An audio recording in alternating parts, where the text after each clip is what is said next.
Alhamdulillah awja'in wa jama' alaina al-ihsana bil walidain wa nashhadu an la ilaha illallah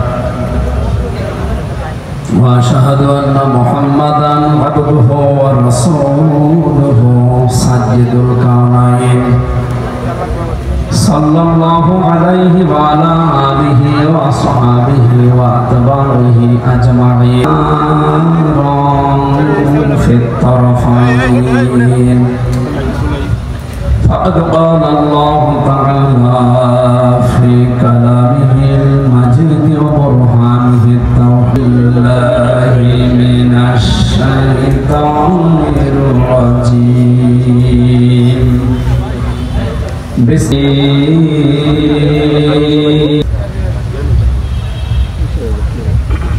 Yawma takunu as-samaa'u kal-muhl wa takunu al-ardu kal-'ihn wa la yas'alumun hamiman yubassarunahum yawaddul mujrimu law yaftadi min adabi yawmin bi sadaqta ya rabbana. An Abi Hurairah radhiyallahu ta'ala anhu qala qala an-nabiy sallallahu alaihi wasallam ittaqi da'watal mazlum fa innaha laysa bainahu wa bainallahi hijab. Rawahu Muslim. Wa qala ta'ala fi syani rasuli azadahum illa imanan wa taslim. Allahumma salli ala Muhammad wa alihi wa sahbihi wa barik. বাংলাদেশের ঐতিহ্যবাহী এলাকা ডমনি বাজার মসজিদ কমিটির উদ্যোগে মহাবিশ্বের মহাবিশ্ব আমাদের মালিক আমাদের মনিব মহা তাফসীরুল কোরআন মাহফিলের সম্মানিত সভাপতি বিশিষ্ট ইসলামী চিন্তাবিদ আপনাদের মসজিদের শ্রদ্ধাভাজন খতিব হাফেজ মাওলানা মুফতি শাইখ জুনায়েদ আল হাবিব আতাল্লাহু উমরাহু ওয়া বারাকাল্লাহু ফি হায়াতি। এতক্ষণ যারা আলোচনা রাখলেন মাওলানা হোসাইন আহমেদ মাহফুজ, মাওলানা মুস্তাফিদুর রহমান তানভীর সহ অন্যান্য উলামায়ে কেরাম, আগামীতে যারা আসবেন আলেমদের হায়াতের তাজ্জে বা সিহাতে কলিয়া কামনা করছে আল্লাহ যেন দান করেন। মঞ্চে বসা অত্র এলাকার সর্বজন শ্রদ্ধাভাজন ব্যক্তিবর্গ, সামনে বসা মুসলমান ভাইরা, পর্দার আড়ালের সম্মানিতা মা এবং বোনেরা, প্রাণপ্রিয় ঢাকাবাসী, আল্লাহর দরবারে নত শিরে শুকরিয়া আদায় করছি। আফদালুল ইবাদাতি তিলাওয়াতুল কোরআন। এই হাদিসের ব্যাখ্যা অনুযায়ী যত নফল ইবাদত আছে সবচাইতে নফল ইবাদত আল্লাহর কাছে প্রিয় হচ্ছে পেশ করলে কিছু মানুষ আল্লাহর জিকির করছে। ডান দিকে তাকিয়ে দেখলেন কিছু মানুষ আল্লাহর কোরআন নিয়ে ব্যস্ত আছে। নবীজি বললেন দুইটা দল ভালো কাজে আছে, তবে কোরআনে কারিম নিয়ে যারা ব্যস্ত আছে তারা সবচাইতে উত্তম কাজে আছে। এই মুহূর্তে আল্লাহ আমাকে নির্দেশ দিয়েছেন আমি যেন কোরআনে কারিমের এই আলোচনায় শ্রোতা হিসাবে অংশগ্রহণ করি।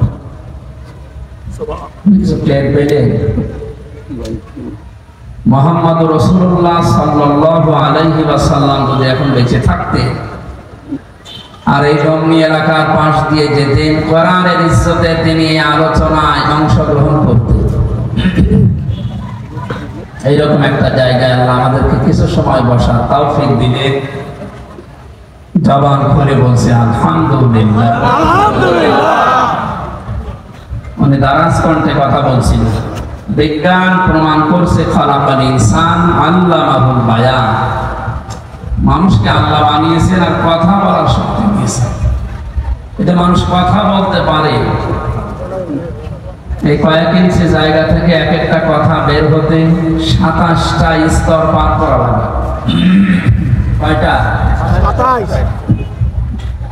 27টা স্তর পার করার পর একটা কথা তৈরি হয়।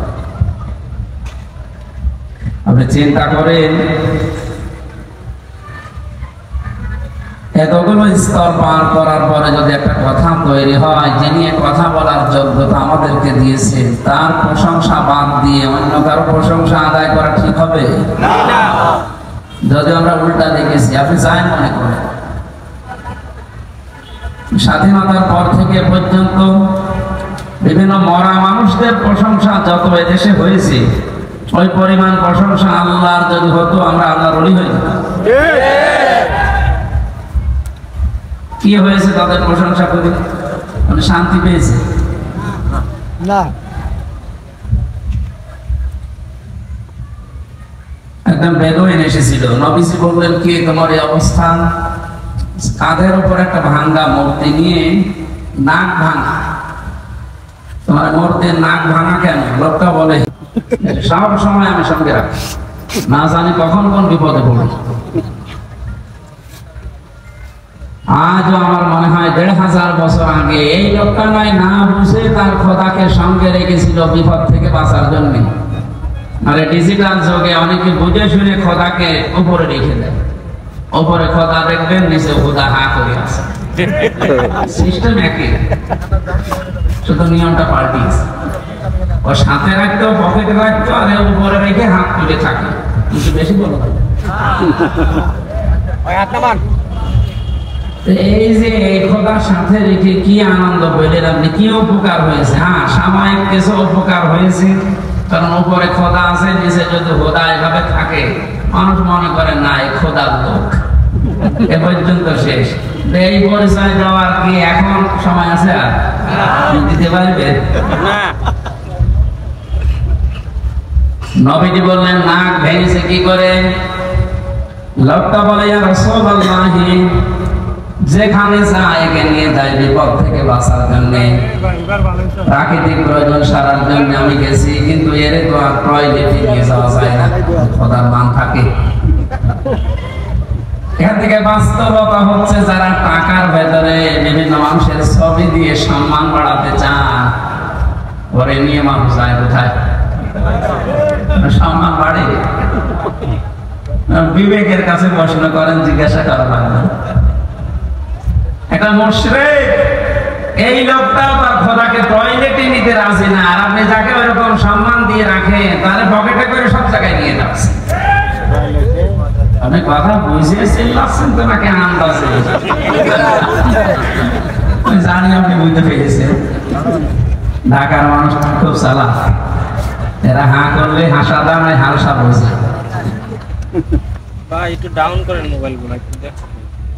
রাস্তার পাশে দেখে কাজ সারতে গেলাম, কাম করে এসে দেখি ওর মাথা থেকে পা পর্যন্ত পুরা ভিজা। চিন্তা করে বরকতের পানি হবে। জহপা বের করে চাটলাম, খাইলাম, দেখে একটা শ্বাস লাগে, গন্ধ। চিন্তা করলাম পানিটা যদি রহমতের হবে, খোদার গা থেকে ঝরতেছে, বন্ধ হবে কেন? শ্বাস লাগে কেন? পাশে তাকিয়ে দেখে একটা কুকুর দাঁড়িয়ে আছে, নিচ দিয়ে পানি টপকাচ্ছে। এবার বুঝলাম যে কোন রহমতের পানি। ওদের আমার মেজাজ গেল খারাপ হয়ে, খোদা না খোদা, নিজেরাই কুকুরের প্রসাদ থেকে বাঁচাতে পারবো না। আমার রাগ হওয়ার পরে ওরে দিয়েছে একটা আসান, নাক ভেঙে গেছে। নবীজি বললেন আমার কাছে কেন আসলে? লোকটা বলেন ইয়া রাসূলুল্লাহ, এদের অসারতান, এদের কল্প কাহিনী, এদের অজ্ঞতান, এদের মূর্খতা, এদের দুর্বলতা সব আজ আমার কাছে স্পষ্ট হয়ে গেছে। আমি আর এর কাছে কিছুই চাই না, একে নিতেও চাই না। আপনার তাওহীদের কাছে আমি ধরা দিতে এসেছি। আমারে আপনি পড়িয়ে দেন লা ইলাহা ইল্লাল্লাহ মুহাম্মাদুর রাসূলুল্লাহ। শেষ করে দিচ্ছেন না। আমার তো মনে হয় ১,৫০০ বছর আগে লোকটা যা ঘটিয়েছে, এখন এই ডিজিটাল যুগে খাপের খাপ অনেকের জীবনে মিলিয়ে যাচ্ছে। যেই দেখেছে যে না এগুলো তো কল্প কাহিনী। আজকে আমি কোর্টে সারাদিন ছিলাম, আমার যতগুলো মামলা সব আজকে আদালত ডিসমিস করে দিয়েছে। আমার এখানে একটা প্রশ্ন ছিল আজকে, কিন্তু উনি করতে দেয়নি। আমাকে ৩টা বছর আটকে রেখেছিলেন মাটির নিচে এবং জেলখানা মিলিয়ে। আমার প্রশ্ন হচ্ছে, আপনি আমাকে মামলা দিয়ে ৩টা বছর আটক রাখলেন যে আমার অপরাধ আছে কিনা। ৩ বছর পরে আজকে প্রমাণ হলো যে আমি নির্দোষ, কোনো অপরাধ নেই। আমার যত রকমের পরীক্ষা করার দরকার ছিল রিমান্ডে নিয়ে সব করেছে। এই মোবাইলটা আজকে দিয়েছে ওরা ৩ বছর পর। এর মধ্যে যা ছিল ওরা সব কিছু দেখেছে। যে মামলা দিয়েছিল আনসার আল ইসলাম না কি জানবো, আমি জীবনে জানি না। যত রকমের পরীক্ষা করেছে একটাও পাইনি। জজ আজকে হাসছিল যে মামলার বিচার করব কি দিয়ে, কোনো মাল নেই, ছুড়ে ফেলে দিলাম। আমি মনে করলাম জিজ্ঞাসা করি মাননীয় আদালত, এই যে 3টা বছর আপনার কাছে কোনো মামলা ছিল, এতদিন আপনি কিছুই করেননি, আপনি কিন্তু জানতেন। আজকে যেমন ছুড়ে ফেলে দিচ্ছেন, হাসি তামাশা করছেন যে একটা মামলা হলো, এই 3 বছর জানতেন না। 30 থেকে 32 বার এই মামলাটাই আদালতে উঠেছিল, কিন্তু জামিন আপনি দেননি, বারবার ফেরত দিয়েছেন। আজকে কোন ইশারায়, কার ইশারায় দিয়েছেন আমি জানি না। তবে আমার প্রশ্ন, আমাকে যে 3টি বছর রাখলেন, আমি তো নিরপরাধ। আজকে প্রমাণ হলো যে কোনো দোষ নেই। যারা আমাকে বিনা দোষে কষ্ট দিয়েছে, আমিও তাদের ওই কষ্ট দিতে চাই।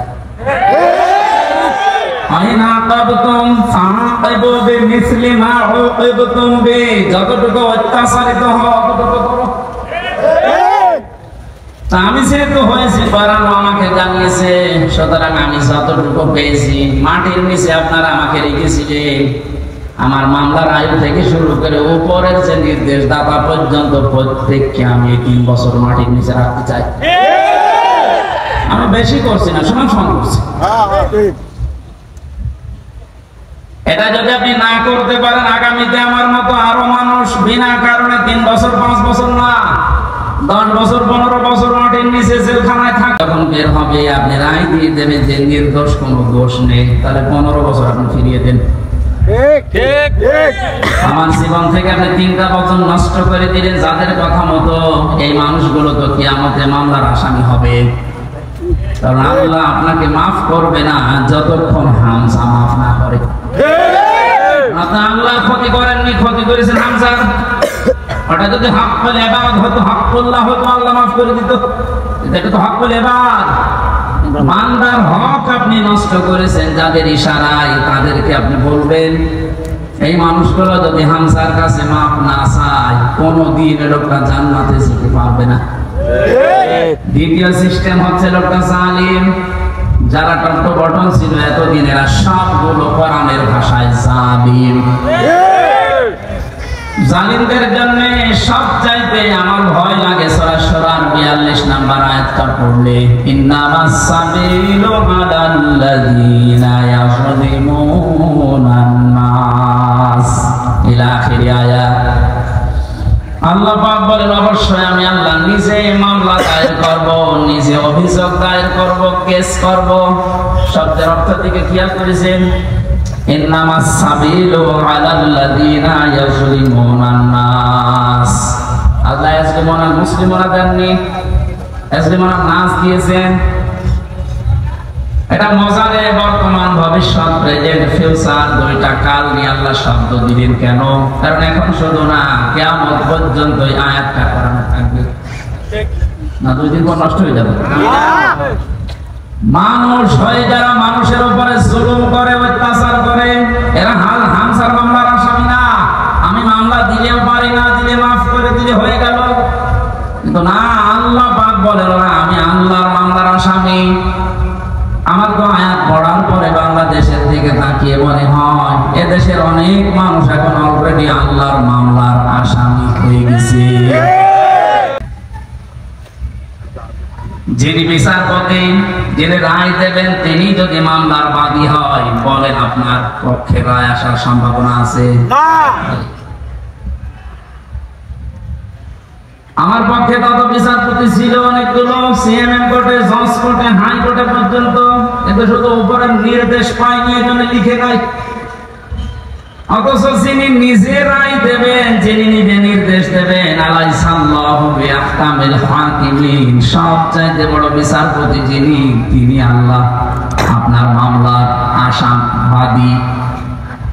আমার ভয় লাগছে আমরা আবার আল্লাহর মামলার আসামি হয়ে যাচ্ছি না তো? ওয়ায়াবগুনা ফিল আরদি বিগাইরিল হক, অন্যায়ভাবে পৃথিবীতে বিদ্রোহ করে যারা বেড়ায়, এই দুই প্রকার মানুষ আল্লাহর মামলার আসামি। আর এই দুই প্রকার মানুষ এখন বাংলাদেশে বেশি। আগস্টের 5 তারিখ থেকে আজকের এই 2 তারিখ পর্যন্ত তাকান, এই 26-27 দিনে কত ভাবে চেষ্টা চালাচ্ছে কি করে বিশৃঙ্খলা তৈরি করা যায়, বিদ্রোহ করা যায়, দুনিয়া অশান্ত করা যায়। আমি আপনাকেই বলছি,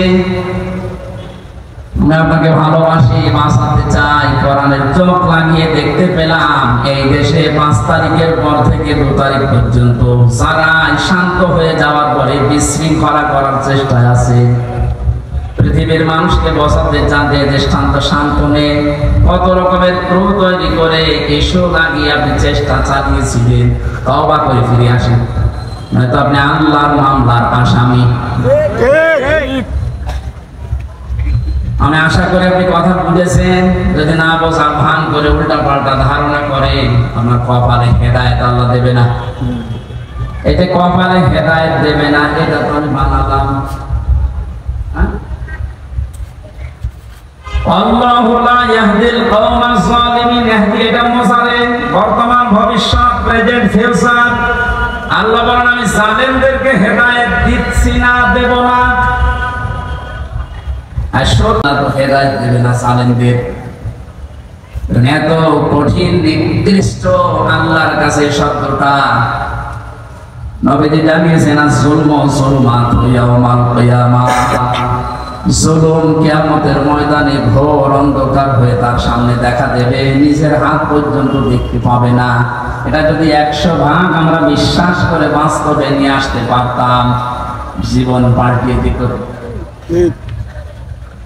আমি আমার ঈমান থেকে কথা বলছি। যারা এখনো পর্যন্ত এই আয়াতগুলোর সাথে মিলে যাচ্ছেন, আপনি থামেন। মৃত্যুর বড় পড়ালে চলে আসলে তখন কিন্তু আপনার পাশে বসে কালিমা পড়ালেও কাজ হবে না। ঢাকাবাসী, আমি যেটা শিক্ষা দেওয়ার জন্য পর্যন্ত আসছিলাম, আজ বহু মানুষের কল্প কাহিনী, মিথ্যাচার, মিথ্যা রচনা, অনেক ষড়যন্ত্র, বিশেষ করে উল্টা পাল্টা সব যেহেতু আমাদের কাছে ধরা পড়ছে, দলে দলে পালে পালে দেখতে পাচ্ছি মানুষ বুঝে হোক না বুঝে হোক এখন ইসলামে আসা আরম্ভ করে দিয়েছে। কেন দিল? কোরআনে কারীম জানিয়েছে, ইযা জাআ নাসরুল্লাহি ওয়াল ফাত ওয়া রাআইতান নাসা ইয়াদখুলুনা ফি দীনিল্লাহি আফওয়াজা। আল্লাহ পাক বলেন, হে নবী, যখন আমার সাহায্য আসবে তখন আপনি বিজয় দেখতে পাবেন। কিছু না হলেও কিছু আমরা পেয়েছি, আল্লাহর সাহায্য আসার কারণে কিন্তু আমরা বিজয়ের স্বাদ পেয়েছি। মানুষের পরাধীন থাকলে কি হয়, এটা এই 27 দিনে আমি টের পেয়েছি। সবচেয়ে বেশি টের পেয়েছিলাম মাটির নিচে যতদিন ছিলাম, ওই সময় চোখের উপরে কালো কাপড় বাঁধা, আমার হাতে পেছনে হ্যান্ডকাপ দেওয়া, পায়ে ডান্ডা বেঁধে দেওয়া, মাথায় দড়ি দিয়ে যখন টেনে নিয়ে যেত, মনে হচ্ছে এ পৃথিবীতে সব চাইতে। হয়তো আপনারা অসহায় ছিলেন না। গত কয়েকদিন আগে কুষ্টিয়ায় বাংলাদেশ জামাত ইসলামী ওলামা বিভাগের আয়োজনে 500 আলেম সব ঘরানা থেকে নিয়ে এসেছিল। কত? 500। ওনারা আয়োজন করেছিল 500, 750 উপরে আলেম এসেছে পুরা কুষ্টিয়া জেলা থেকে, সব ঘরানার। ঘন্টা আলোচনা হয়েছে, কোনো সমস্যা না, কিচ্ছু পাইনি। আমি নিজেও ছিলাম। আপনি একটু ভাবেন তো, 5 তারিখের আগ পর্যন্ত 500 না 5 জন আলেম এক জায়গায় বসলে নিরাপদে থাকতে পারত না। স্বাধীনতার পরাধীন কি অবস্থা? এদেশে কোরআনে কারিমের কথা ওইভাবে হয়ে অন্যান্য ধর্মের কথা যেভাবে চালু আছে। হিন্দুদের পূজা, ওদের দুর্গা পূজা, সরস্বতী পূজায় যদি অনুমতি না লাগে, পাহারা দেওয়া হয়, কোরআনের অনুমতি লাগবে কোন কারণে? কিছু মানুষের কিছু চিন্তাধারায় আল্লাহ তাকে মাফ করেন।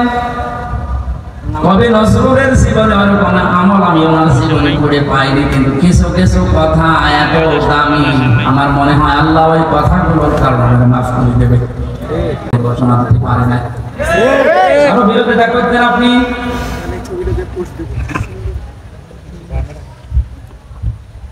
অন্যান্য ধর্মের অনুষ্ঠানে যদি অনুমতি না লাগে, মুসলমানদের কোরআন প্রসারে অনুমতি নেওয়া লাগবে। কোন কারণে? কোন অনুমতি আজকে থেকে নেওয়া লাগবে না। যেখানে যতটুকু পারেন কোরআনের কথা বলবেন, যেটা আল্লাহ জানিয়েছে।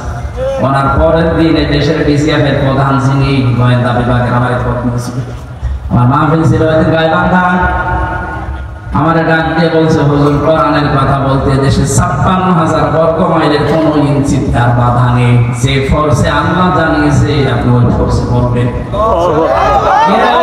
কোন জায়গায় একটু শব্দ করে শুধু একটু জানাবেন, আমারে সেভ করে রাখবেন, ঠ্যাং ভেঙে ফেলবো। আমি বললাম, স্যার আপনি এতদিন কোথায় ছিলেন? আমি কেবল দায়িত্ব পেয়েছি।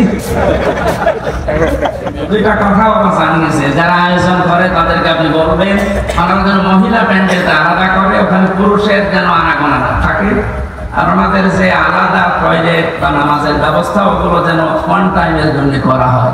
ভালো প্রস্তাব দিয়েছে, এটা যেহেতু রেকর্ড হচ্ছে সারা বাংলাদেশে, আমার প্রত্যেকটা জেলায় 2-3টা করে ওয়াজ দেওয়া আছে। এর মাধ্যমে সবাইকে জানাচ্ছি ওই স্যারের কথাটা মানা দরকার। কথাটা ভালো কথা না?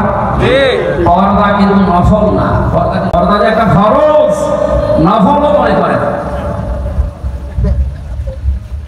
এই জন্যে কাজটা যেভাবে উনি করতে বললেন আমি আপনাদের কাছে পৌঁছিয়ে দিলাম। উনি আজকেও আমাকে জানিয়েছে,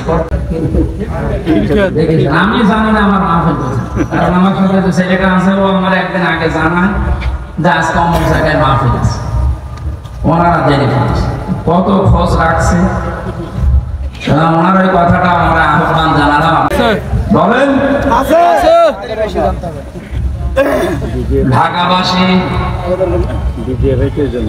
কোরআনে কারীম থেকে কথা আরম্ভ করার জন্য আমরা আল্লাহর পাওয়ার তৌফিক দিয়েছেন। যখন আল্লাহর সাহায্য আসবে, বিজয় যখন আপনি দেখতে পাবেন, বিজয়ের যতগুলো ধাপ আছে, একটা ধাপ আমি বাস্তবে সভাপতির সাথে আমি আজকে মিলাবো, একটু মিলাবেন।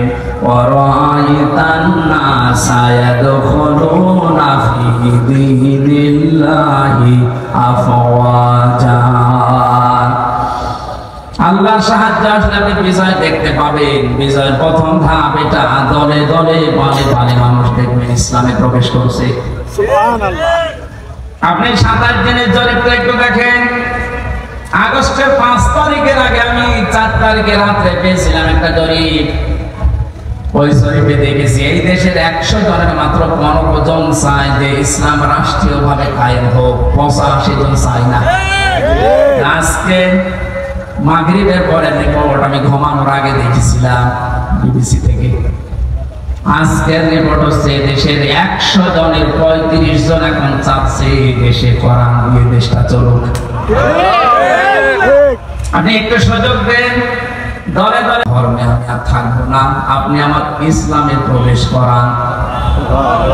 এই যে অন্য ধর্মের মানুষ যদি বুঝে কোরআন চলে আসতে পারে, হালকা পাতলা ইমানের অধিকারী, তাদেরকে একটু সুযোগ দেন, দেখবেন দলে দলে যে আফওয়াজা পালে পালে মানুষ ইসলামে আসবে। জরিপ যেটা করেছে ও গাঁজা খেয়ে করেনি, বাস্তবতা দেখেই করেছে। 35 জন যদি হয়ে যায় 27 দিনে, আর 27 যেতে দেন। 50% মানুষ যখন ইসলাম চাইবে দেশে কায়েম হয়ে যায়। ওই যে ঐক্যের ডাক দিচ্ছিলেন, ওই কথাটা বোঝানোর জন্য একটা উদাহরণ বলছি কয়েক মিনিটে। একটু মিলান। হোস্টেলে 100 জন ছাত্র, প্রতিদিন ওনাদেরকে যে নাস্তা দেওয়া হয়, এর ভেতরে 20 জন ঢাড় তাড়া করে আছে যে না, এই নাস্তা আমরা খাবো। কয়জন? 20 জনের ভেতরে 100 জনের ভেতরে 80 জন বলছে প্রতিদিন এই যে নাস্তা দেওয়া হয় এটা আমরা খাবো না, এই মেনু পাল্টাতে হবে। হোস্টেল যিনি সবার আছেন বলছেন তাহলে ভোট দাও। প্রত্যেকেই ভোট বাক্স দিয়েছে। কেউ বলছে আমরা রুটি পাউরুটি চাই, রুটি কলা চাই, কেউ খেসুড়ি চাই, কেউ রোল চাই। এভাবে একটা একটা করে দিতে দিতে সর্বশেষ দেখা গেল 20 জন মাত্র যে নাস্তা ছিল আগে ওইটাই আছে, আর বাকি 80 জন এই নাস্তার সাথে একমত না। 20 জনের এক জায়গায়, এখন 80 জন বাকি আছে, ওরাও ভোট দিয়েছে। কারোটা 15, কারোটা 14, কারোটা 18, এভাবে করতে করতে ভাগ হয়ে গেছে। নাস্তার বিল যেটা পাস হবে, মানুষ যেখানে পাস হবে ওইটা 80 জন থাকার পরও নাস্তার ওই বিলটা পাল্টায়নি। কারণ এখানে কয়জন? আরো জোরে বলে। আমি শুধু বলার জন্য বলছি তা না, এটা জীবনে মিলাতে হবে। আজ সময় এখন ওইটাই। আমরা সংখ্যায় টুপিওয়ালা মানুষ। এদেশে 100 জনের 96% আমরা মুসলমান। 20 জন যদি এদেশে ইসলাম নাও চায়, 80 জন আমরা চাই, কিন্তু ছোটখাটো বিষয় নিয়ে মতপার্থক্য করার কারণে আজ আমরা দল ভিতরে বিভক্ত হয়ে 20 পর্যন্ত যেতে পারছি না। 18, 17। জেলখানার ভেতরে আমি ছিলাম মাওলানা মামুনুল হকের সামনে 3টা বছরে। মানে মাঝে মাঝে বলতেন, হামজা বাইরে থাকতে ভাবতাম কি, আর ভেতরে এসে বুঝতেছি কি। এখন যে পাল্টিয়ে যাব, কে বুকে হাত বাঁধে, কে আমিন জোরে বলে, কে নবীকে দাঁড়িয়ে সালাম দেয়, কেউ বসে সালাম দেয়, ওসব সব বাদ। আল্লাহ একজন আছে, রাসূল একজন আছে। এই কথা বিশ্বাস যারা করে তাদেরকে এক জায়গায় নিয়ে আসা লাগবে। ইহুদি, খ্রিস্টান, বৌদ্ধ, মুশরিক যারা, ওরা কিন্তু এই ধোঁয়াগুলো তুলে আমাদের কাছে আলাদা আলাদা করে রেখেছে। এই জন্য 80 জন হওয়ার পর 20 জনের সাথে পারছি না।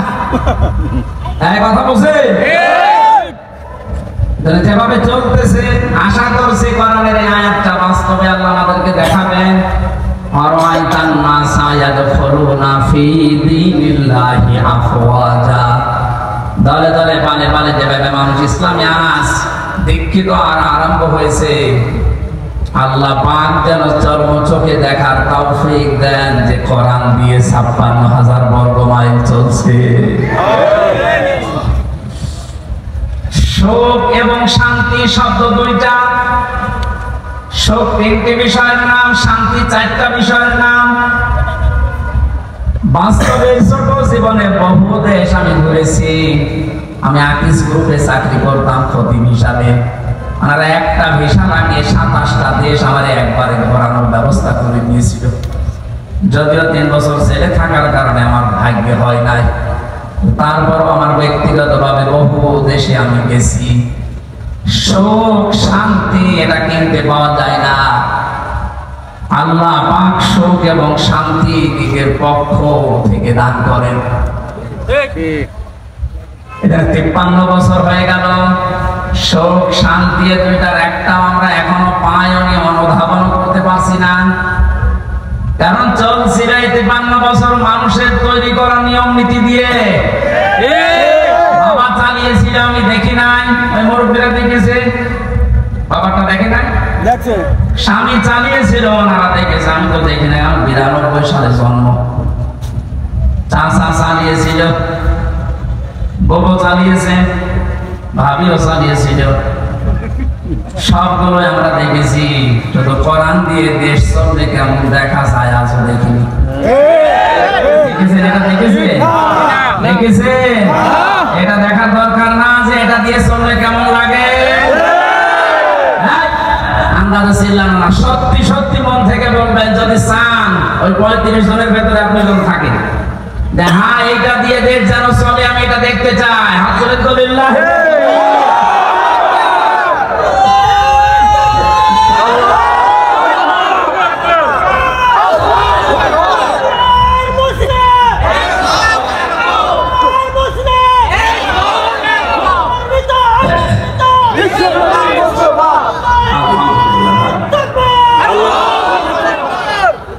দরুদ আর সালাম পড়ছে আমাদের নবী মুহাম্মদ রাসূলুল্লাহ সাল্লাল্লাহু আলাইহি ওয়াসাল্লামের প্রতি। 7টা নামে আল্লাহ তাকে পুরা কোরআনে স্পেশাল ভাবে ডাক দিয়েছে।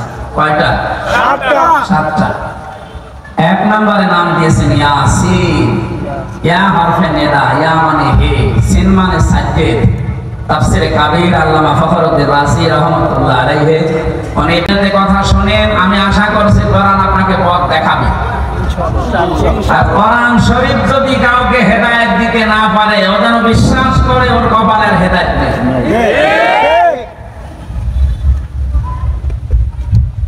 মানিত্তাবাল হুদা বিগাইরিল কোরআন আদাল্লাহুল্লাহ। তিরমিজি শরীফের হাদিস। নবীজি বলেন কোরআন বাদ দিয়ে দায়িত্ব ইসলামের যে ক্ষতি করেছে লোকটা, আলেমদের যে দুশমন ছিল, আল্লাহ আমার মনে হয় সরাসরি হাত দিয়ে দেখিয়েছে। আমার জীবনের সব যা আল্লাহ যদি পৃথিবীতে কথা বলছে,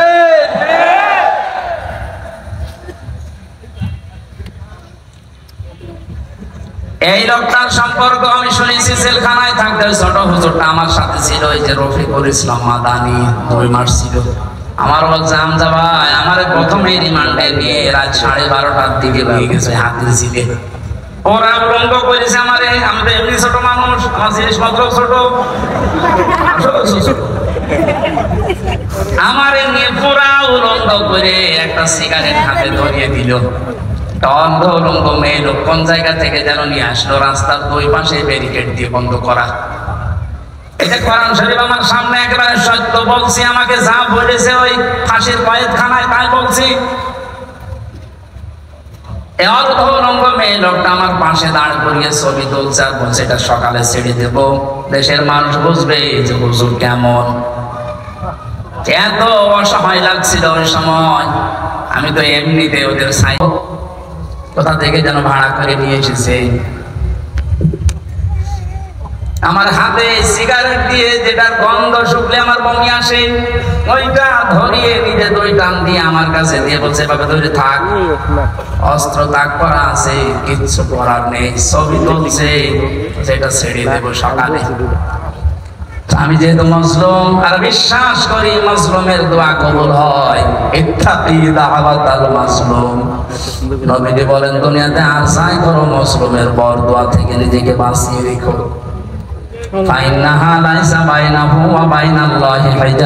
কারণ মজলুমের মাঝে আর আল্লাহর মাঝে কোনো পর্দা থাকে না। হাতির ঝিলের ওই পানির পাশে দাঁড়িয়ে আল্লাহর কাছে বলেছিলাম মাবুদ যে অবস্থা করছে আমার তো কিচ্ছু করার নেই, তুমি দেখতে পাচ্ছ। এক এসআইকে ডাক দিয়ে বললাম ভাই আপনারা দেখ করছেন আমার সাথে, এই কি হারুন স্যার জানে? জানে না মানে উনি তো করাচ্ছে। যাই বলেছে উনি করাচ্ছে, কারণ রিমান্ডে উনি তো মাঝে মাঝে এসে আমার প্রশ্ন করতো, তখন কি ফেরেশতার মতো কথা বলতো, অথচ ভেতরে ভেতরে এত খারাপ অবস্থা আমার করলো। আল্লাহ তুমি সব দেখেছো, আমার যেভাবে ওরা অপমান করেছে ওকেও এইভাবে করো। আমার মনে হয় আল্লাহ কারেন্টের মতো দোয়া কবুল করেছে। দেখেছেন না ও এখন 3 ইঞ্চি, 5 ইঞ্চি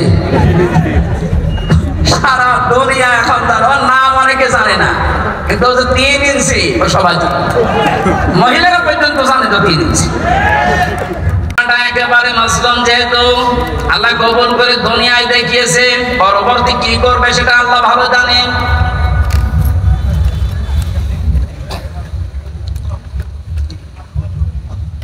যেটা বোঝার জন্য বাস্তবে ইয়াসিন শব্দটা আমি নিয়ে আসলাম। আমি আশা করবো আপনাকে ইয়াসিনে পাল্টাবে। অনেকে মনে করে ইয়াসিন সূরা পড়লে 10 খতম কোরআন শরীফের সওয়াব হয়। কেন হয়? এখানে 83টা শিক্ষা আছে। এর প্রথম 5টা শিক্ষা হচ্ছে সিনের ভেতরে। আপনারা শুনতেছেন? আল্লাহ ডাক দিয়েছেন ইয়াসিন,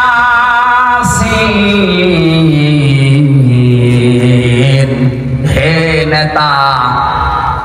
ইয়া মানে হে, সিন মানে সাজ্জেদ, সাজ্জেদের বাংলা অর্থ নেতা। মুফাসসির 5টা অর্থ দিয়েছেন তাফসীরে কাবীরে। 1 নম্বরে সাজ্জেদুল বাশার, 2 নম্বরে সাজ্জেদুল আলামিন, 3 নম্বরে সাজ্জেদুল কাউনাইন, 4 নম্বরে সাজ্জেদুল আম্বিয়া, 5 নম্বরে সাজ্জেদুল মুরসালিন। এক একটা শব্দের আবার ব্যাখ্যা করা আছে। আমি কথা বলছি তাফসীর আকারে, আপনি মিলান। প্রথম নম্বর অর্থ হচ্ছে সাজ্জেদুল বাশার, আল্লাহর ঘোষণা দেওয়া মানুষের জন্য একমাত্র নেতা, আদর্শ একজন, তার নাম মুহাম্মদ রাসূলুল্লাহ। এই বইতে নিয়ে আসি পড়ে আপনি মানুষ নামে যদি মতবাচ্যা বিবেচিত হন যে আমি মানুষ, অথচ নবীজিকে আপনি আদর্শ মানেন না, নেতা মানেন না, বিশ্ব নবীকে, আল্লাহর ভাষায় আপনি মানুষ নেই।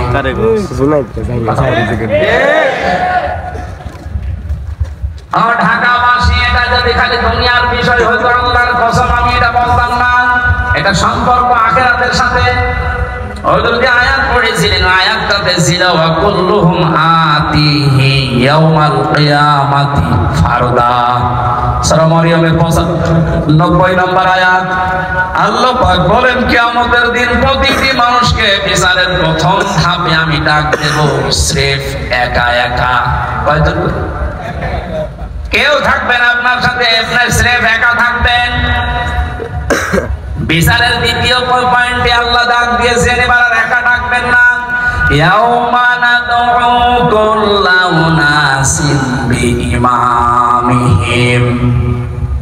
সূরা বানী ইসরাঈল 72 নম্বর আয়াতের প্রথম অংশে আছে আল্লাহ বলেন কিয়ামতে প্রতিটি মানুষকে এবার বিচারের দ্বিতীয় ধাপে, আমাদের যেমন প্রথম সিএমএম কোর্ট, এরপরে জজ কোর্ট, প্রথমে আল্লাহ আপনাকে একা ডাকবে, দ্বিতীয় সিস্টেমে যে একা না, আপনার নেতা সহ ডাকবে। কে সহ? আপনার নেতা সহ আল্লাহ এবার ডাক দেবেন। আগে নেতা, এরপরে কর্মী। যেহেতু আপনারা শিক্ষিত মানুষ, বিবেক আপনাদের বেশি কাজ করার কথা, আপনাকে মাফ করে দেবে। পরে দেখলেই তো আল্লাহর আগে রাগ হয়ে যাবে। আপনার নেতা যদি হয় ইনোর মতো, যারা মানুষ লাথি দিচ্ছে, লাথি দেয়নি কয়েকদিন আগে, আপনার নেতা যদি হয় মেননের মতো, যারা মানুষ পচা ডিম খাওয়াচ্ছে, কি মনে হচ্ছে আপনার শুধু হাসির খোরাক কিনা, বাস্তবে নিয়ে যান। নিজে এখন বলছেন না, ওই লোকটা যদি সামনে থাকে আল্লাহ আমারে মাফ করবে না, এরকম নিজেই যদি এখন ধারণা করেন, আপনি বিশ্বাস করতে পারেন আপনি ধরা খেয়ে বসে আছেন। আমি আপনার শত্রু না, আমি আপনাকে বাঁচাতে চাই। কারণ এই দুনিয়ার জীবনে যদি শেষ হয়ে যেত এই ওয়াজ আমি করতাম না। যেহেতু আর একটা জীবন আছে, এক্ষুনি পাল্টাতে হবে। নেতা যাদের ঠিক নেই, এই মুহূর্তে আপনি পাল্টাবেন। ওয়াজ শুনতে আসলেন কেন? আপনি যদি নাই মানতে পারেন, নিজেও কোরআন শরীফ পড়েন না, হামজা বলছে ওটা খাচ্ছেন, সুতরাং এমন মানুষকে নেতা মানা লাগবে যে লোকটা ঠিক। এটা তো আমি বানালাম। সূরা নিসা 5 নাম্বার পারার 6 নাম্বার পৃষ্ঠা 9 নাম্বার লাইনের 59 নাম্বার আয়াতের প্রথম অংশে আছে। আমি যতগুলো তাফসীর বিশ্ববিদ্যালয়ে থাকাকালীন মিলিয়েছি, সব মুফাসসির এই মাঝখানে যে আতিউ এই শব্দের ব্যাখ্যায় একমত। আল্লাহ পাক বলেন ইয়া আইয়ুহাল্লাযীনা আমানু আতিউল্লাহা ওয়া আতিউর রাসূলা ওয়া উলিল আমরি মিনকুম। ওহে যারা ঈমানের দাবি করো তাদেরকে বলছি, আমি আল্লাহর আনুগত্য করো, আমার রাসূলের ইতাআত করো, আনুগত্য করো। এই দুইটা জায়গার আগে দেখবেন আতিউ এই ফেল আছে, ভার্ব, ক্রিয়া। এটা আল্লাহ নবীজির নামে আর নিজের নামে রেখেছেন, কিন্তু উলিল আমরি মিনকুম এর আগে জাতীয় দেননি।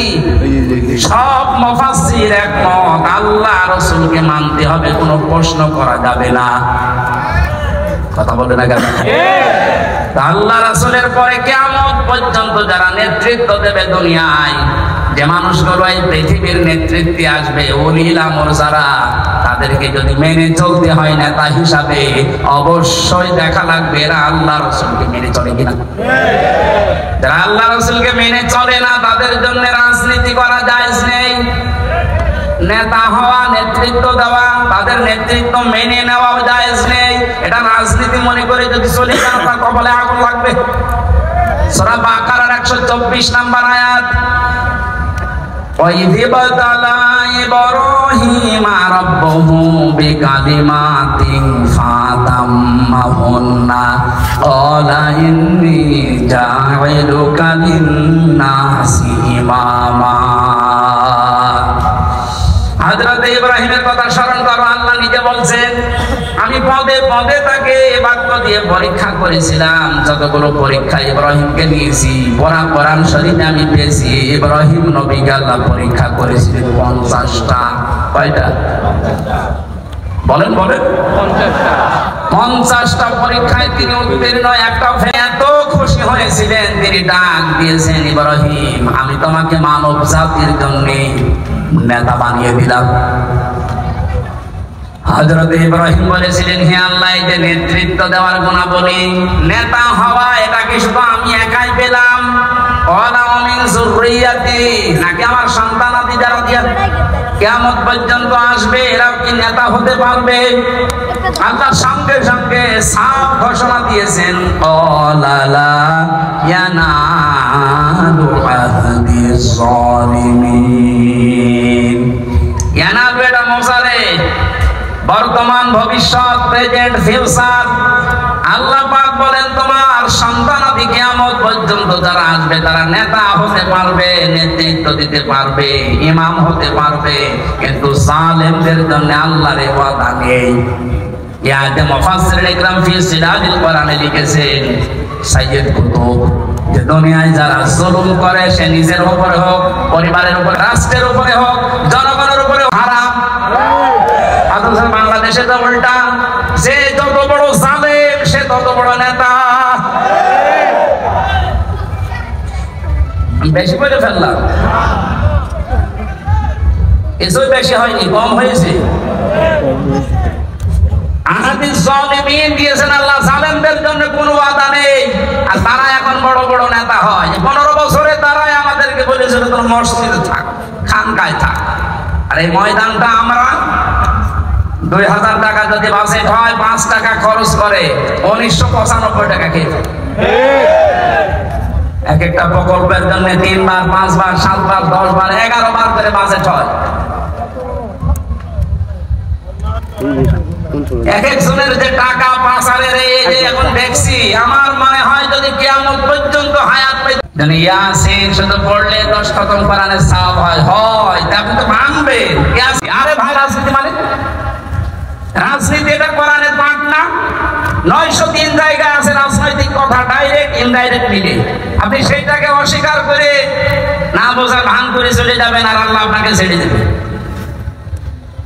আশা করছি আপনার আদর্শ ঠিক করবেন, আর এক্ষুনি মোক্ষম সময়। এরপরও যদি কেউ না বোঝার ভান করে থাকে, আসেন এদিকে, আপনাকে ছড়ি কোদাল দিয়ে বোঝাচ্ছি।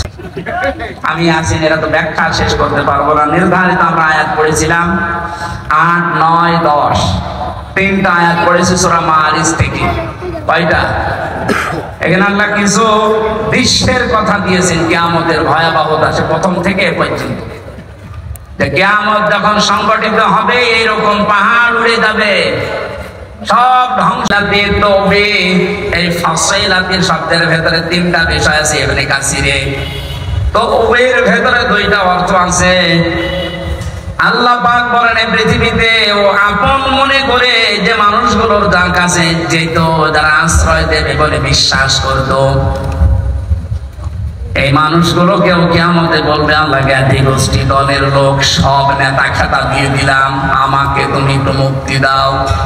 আল্লাহ বলেন এতটুকু না, আর একটা আছে, ওমান ফিল আরদি জামিআ।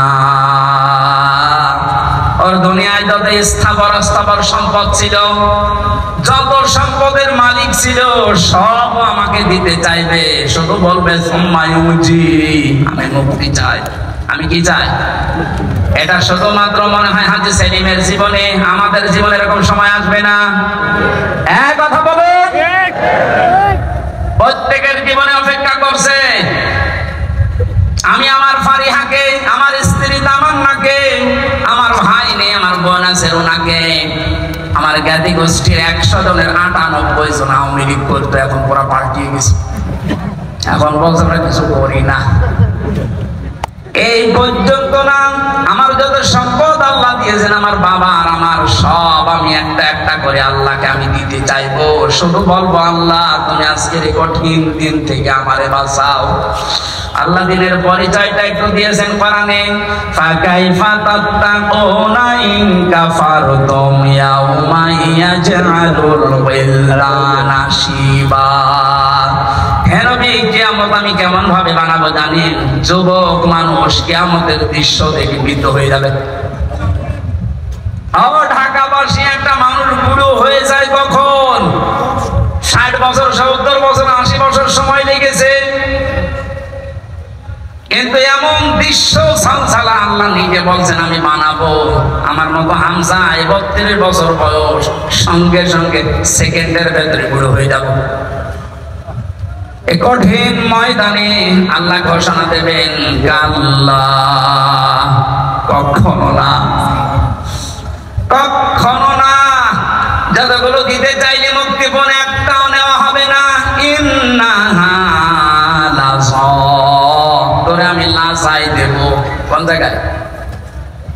প্রশ্ন আসতে পারে লাজা কি? এখানে যারা আছে আমরা অনেকেই জানি জাহান্নাম 7টা, জান্নাত 8টা। আমি কোরআনে কারিমে পেয়েছি লাহা সাবাতু আবওয়াব লিকুম মাকসুম। সূরা হিজরের 44 নম্বর আয়াতে আছে, আল্লাহ পাক বলেন জাহান্নামের দরজা 7টা। যে যে অপরাধ করবে আল্লাহ তাকে ওই দরজা দিয়ে ওই জাহান্নামে প্রবেশ করাবে। তাহলে জাহান্নাম একটা, এর দরজা 7টা। কয়টা? এটা মনে হচ্ছে কোন স্কুল না? জি, এখানে 1 থেকে মনে করেন 5 পর্যন্ত পড়ানো হয়। প্রত্যেকটি ক্লাসে আলাদা আলাদা রুম আছে, কিন্তু ক্লাস মানে বিদ্যালয় বা শ্রেণী এটা একটাই বলা হয় যে এটা বিদ্যালয় বা মাদ্রাসা, স্কুল যাই বলেন স্কুল। এই স্কুলের 5টি স্তর আছে, 1 থেকে 5 পর্যন্ত। যে যে ক্লাসে পড়ে সে দরজা দিয়ে প্রবেশ করে ক্লাস করে বাড়ি চলে যায়। 3-তে পড়ে 5-এ গিয়ে ক্লাস করতে পারবে। এটা যেমন সহজে বুঝলেন। আল্লাহ পাক জাহান্নাম বানিয়েছেন একটা, স্তর বানিয়েছেন। যে ধরনের অপরাধ করবে ভয়ঙ্কর জায়গা, এর 2য় নম্বরে লাজা। আল্লাহ বলেন এই যে মানুষগুলো মুক্তিপণ হিসাবে কিয়ামতের যে আমার আওয়াজ হবে কাল্লা না, ইন্নাহা লাযা, তোরে এই লাজার দরজা দিয়ে প্রবেশ করাবো। এটা কেমন জায়গা হে নবী আপনি জানেন? নাযাআতাল লিশাওয়া, এখানে ঢুকলে আগে মানুষের চামড়া খসে যাবে। শাওয়া শব্দের শাব্দিক অর্থ বেশি ইবনে কাসিরে, হাড় টুকরা টুকরা করলে যেভাবে খণ্ড বিখণ্ড হয়ে যায়, উপরে বাড়ি দিলে হাড় যেভাবে খণ্ড খণ্ড হয়ে যায়, এইরকম জায়গা এটা। বাংলাদেশ সহ বিশ্বের যত কঠিন জায়গা আছে, শুধু যেখানে কারেন্টের শর্ট দিয়ে মানুষকে গলিয়ে ফেলা হয় এইটা বাদ দিয়ে এদেশে এমন কোন রিমান্ডের জায়গা নেই যেখানে গেলে চামড়া আগে খসে যায়। আমারে বহুবার বলেছিল যে এই যে এইগুলো আমরা তুলি, অস্ত্র নিয়ে এসেছিল বিভিন্ন মেশিন দিয়ে, এই যে নখ আমরা তুলে ফেলি এইটা দিয়ে। ওটা দেওয়ার পরে এরপরে টান দেবে, পরে উঠবে, তাছাড়া ধরে রাখলে হাওয়া দিয়েছেন। লাজায় প্রবেশ করার সঙ্গে সঙ্গে মানুষের চামড়া আর এই নখগুলো উঠে চলে যাবে। এবার আপনি ভাবেন তো বাস্তবতা নিয়ে যে কিরকম জায়গা এটা, যেখানে প্রবেশ করলে আগে চামড়া খসে চলে যায়, নখ উড়িয়ে যায়। আল্লাহ বলেন এই কঠিন ভয়ঙ্কর জায়গায় কাদেরকে ডাকবে জানো? তাদউ মান আদবারা ওয়া তাওয়াল্লা। এই দুনিয়ায় যে মানুষগুলোকে সত্যের দিকে আহ্বান করা হয়েছে, এরা সত্যের কথা শোনার পরে অহংকার করে এদবার করেছে, মুখ ফিরিয়ে নিয়েছে। আমার মনে হয় আয়াতের বাস্তবতা বাংলাদেশে সবচাইতে বেশি। এত কোরআনের কথা আলোচনা পৃথিবীর কোন জায়গায় হয় না। এত আলোচনা হওয়ার পরে সত্যকে সত্য জানার পরেও যারা ঘাড় ঘুরিয়ে অহংকার করে চলে যান, আপনার জন্য আল্লাহ লাজা প্রস্তুত করে রেখেছে। ইহুদি খ্রিস্টানদের আমরা প্রতিদিন 17 বার করে বরদোয়া দেই। কতবার? এই যে গায়রিল মাগদুবি আলাইহিম ওয়ালাদ-দাল্লিন, দুইটা জাতির কথা আছে, ইহুদি আর খ্রিস্টান।